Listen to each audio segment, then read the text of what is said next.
Bienvenue à tous sur Diana Télévision. Aujourd'hui, nouveau petit épisode. La dernière fois, on avait parlé d'un riche milliardaire qui avait donné toute sa fortune pour Allah Azza wa Jal. Et dans la vidéo, on avait parlé de comment Bill Gates s'inspirait de la finance islamique pour gérer son argent à lui. Vous étiez plusieurs milliers à plébisciter cette vidéo et la demander. Chose promise, chose due. Générique, on revient tout de suite.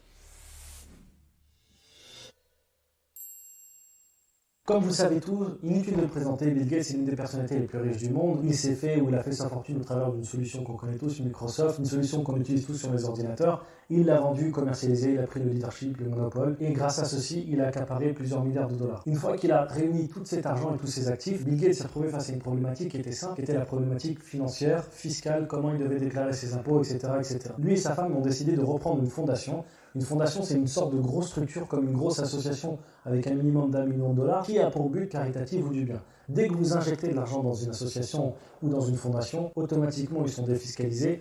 Lui, il a été peut-être un petit peu malin, mais là, on va voir où est-ce qu'il a été plus malin, c'est quand il a utilisé ce qu'on appelle un trust. Un trust, c'est un outil financier qui a été utilisé depuis le Moyen-Âge en Europe et qui a été découvert par les Occidentaux lors de leurs croisades. Quand les Européens sont partis pour faire des croisades, ils sont partis comme des gueux et sont revenus comme des savants. Parce qu'en partant là-bas, ils se sont rendus compte que ceux qu'ils considéraient comme des hérétiques, des mécréants ou autres parmi les Arabes et les musulmans étaient des gens beaucoup plus instruits, beaucoup plus cultivés. L'une des choses sur lesquelles ils ont appris, justement, c'est ce trust. Ce trust a son équivalent chez les musulmans qui s'appelle le Waqf. Qu'est-ce que c'est qu'un trust? Un trust, c'est quand vous avez des richesses et que vous mettez quelqu'un pour gérer ces richesses pour vous les faire proliférer et partager peut-être ou pas les gains avec lui. Les musulmans, ce qu'ils ont fait depuis très longtemps, c'est de mettre en pratique les versets du Coran. Allah, dans le Coran, il nous parle d'une notion de qard.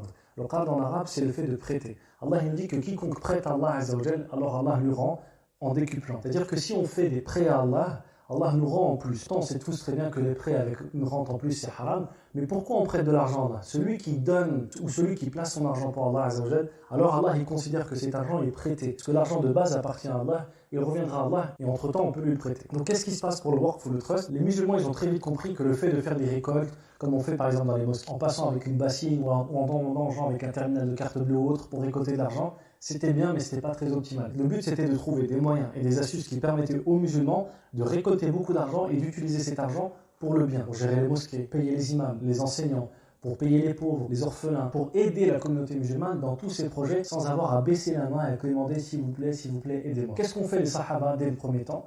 Plutôt que de donner de l'argent, ils ont donné des produits d'investissement. Uthman ibn Affan parmi eux, le premier, Abdurrahman ibn Auf et beaucoup d'autres, ils ont donné des terrains, des terres agricoles ou des biens qui apportaient une forme de capitalisation. Plutôt que de donner par exemple 1000 euros, ils donnaient une terre qui valait 1000 euros et cette terre-là, chaque année, les fruits qui sortaient de cette terre-là et les récoltes, elles étaient revendues et l'argent qui en était revendu était utilisé pour les biens des musulmans. Donc plutôt que de donner une fois de l'argent, eux, ils ont donné quelque chose qui donne de l'argent pour toujours. Cette forme d'investissement, c'est ce qu'on appelle le Waqf. Et c'est exactement ce qu'a fait Bill Gates dans sa fondation avec le trust. Plutôt que de mettre les 50 milliards qu'il avait à investir dedans, il les a mis dans un trust, il a acheté des actions boursières avec ceci, et les dividendes qui étaient générés par ces actions boursières, les bénéfices, il les reversait à des projets associatifs. Après, les projets sont très discutables pour lui, mais bien évidemment, c'est pas un musulman. Là n'est pas la question, le but ce n'est pas de faire son éloge, mais simplement de se rendre compte que ces gens-là s'inspirent des choses qui nous font partie de nous et des choses que nous-mêmes nous ne connaissons malheureusement plus. Le Waqf dont on parle est tellement puissant pour vous dire que les savants musulmans, à chaque fois qu'ils parlent de finances, ils l'évoquent,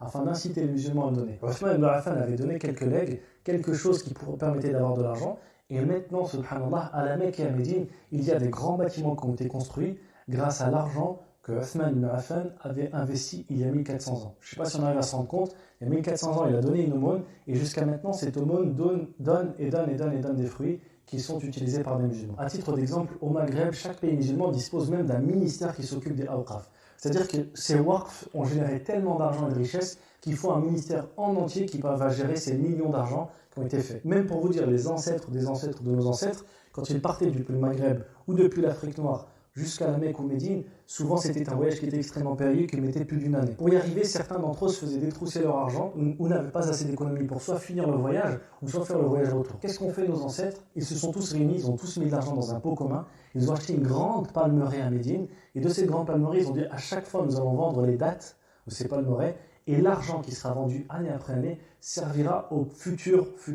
pèlerins. Donc comme ça, même si 100 ans plus tard, ou 50 ans plus tard, ou 200 ans plus tard, on a un musulman qui arrive pour faire le hajj, qui vient du Maghreb, qui est arrivé de très très loin, qui arrive et qui n'a plus d'argent, il peut se servir dans cette caisse, fi sabilillah. Imaginez-vous la mentalité comme les musulmans ils voyaient très très loin à l'époque. Maintenant, ce waqf existe encore.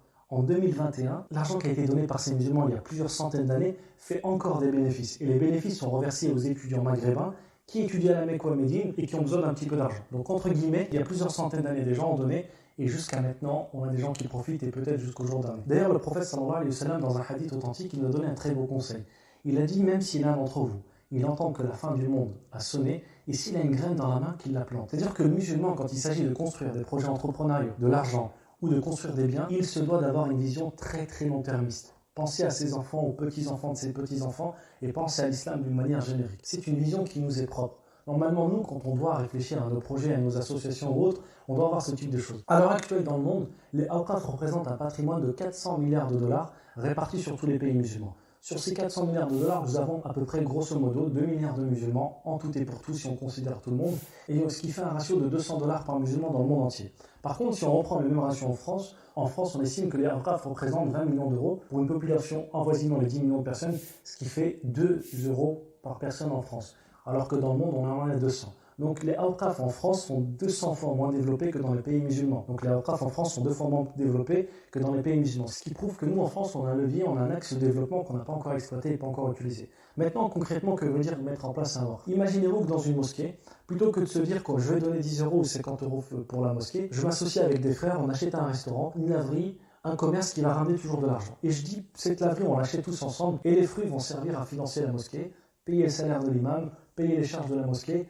ou n'importe quel autre truc qui peut être utile. En faisant ceci, on fait 2 choses très importantes. On développe un patrimoine musulman dans un premier temps et deuxièmement, on permet de financer des projets musulmans. Bill Gates le fait, il s'est inspiré de Uthman ibn Affan et beaucoup d'autres compagnons à nous prendre le même chemin. Barakallahu fikoum d'avoir suivi cette vidéo. Si cette dernière vous a plu, n'hésitez pas à mettre un pouce bleu et à donner votre avis en commentaire, bien évidemment, dans le plus grand des respects. Pour la prochaine fois, on aimerait aborder un sujet, c'est les paris sportifs et les jeunes musulmans, parce qu'on est en train de se rendre compte de plus en plus que les marques de paris sportifs cherchent à cibler en priorité les jeunes musulmans en France. Si ce sujet vous intéresse, n'hésitez pas à nous le dire en commentaire, à laisser un pouce bleu et à partager bien évidemment la vidéo. Enfin, si vous n'êtes pas encore abonné, c'est peut-être l'occasion de le faire, Inch'Allah Ta'ala, afin de ne rater aucune de nos vidéos. Je vous dis à très vite, Inch'Allah, sur Jeune Télévision. Wassalamu alaikum.